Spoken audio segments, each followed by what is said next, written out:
Compassionate Capitalism, a Judeo-Christian Value. This is a book that I recently wrote in the whole controversy and discussion that's going on in present society about what economics is the best, what will serve humanity best, what is God's desire. And in particular, we as Christians wanting to please God, wanting to embrace His values, there are certain issues that we've got to address and that we need to think about.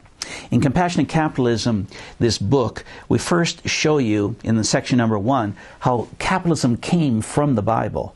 It actually developed as God worked among the Hebrew people in the Old Testament. The Jewish people, they cultivated it, they developed it, but the form of capitalism they had is a little different than what we have today. They also, the Jewish people, were taught by God to unite it with certain ethical values, compassion, caring for the orphans and the widow, caring for the less unfortunate. And so we go through and we show the biblical passages where capitalism developed, how it developed historically. In the second session, then, we take us up to the New Testament, and we see where capitalism is taught in the New Testament, that God didn't change His mind from the Old Testament to the New Testament. He still is wanting us to apply capitalistic principles with compassion.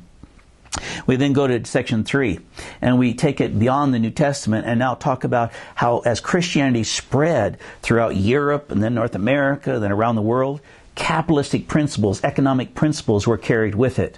And many Christians today don't even realize that capitalism was founded in Christianity. They don't know how the two are connected, but yet they are.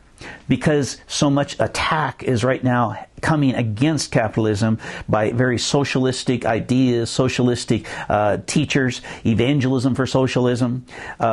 We as Christians need to reevaluate what is the biblical view. If we could settle that issue, then we know how to take a stand.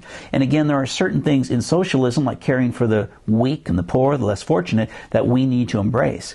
However, God's system was capitalism. God's system was capitalism united with compassion. So that's what we cover and try to explain. In the fourth section of the book, we try to apply and see how capitalism is working in different parts of the world today. In particular, having traveled personally to many different countries, third world countries, developing nations, I've seen a lot of corruption. I've seen poverty at levels where it seems there's no way to escape.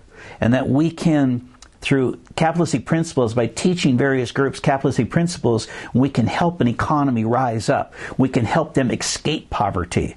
So we talk about that, applying the principles today. And then finally, in section 5, I call it a revolution of compassionate capitalism. That it's not just capitalism, but again, it's compassionate capitalism. We need to have Christians who are both prosperous and they are invested in this world to change this world with what God's given to them. So we talk about that. How is it that God wants us to use our finances to actually change the world, to impact things? So this is what I call for a revolution in compassionate capitalism, where there is a Christian ethics, Christian values that we need to embrace, and that we as Christians should have firmly fixed in our mind, especially in present-day society where these things are really being challenged and questioned by so many people who are outside of the Christian environment. Having studied out, you'll have a strong foundation, and you'll know why Christians are so firmly fixed, saying we must defend the principles of capitalism, but unite them with compassion. Compassionate Capitalism, a Judeo-Christian Value.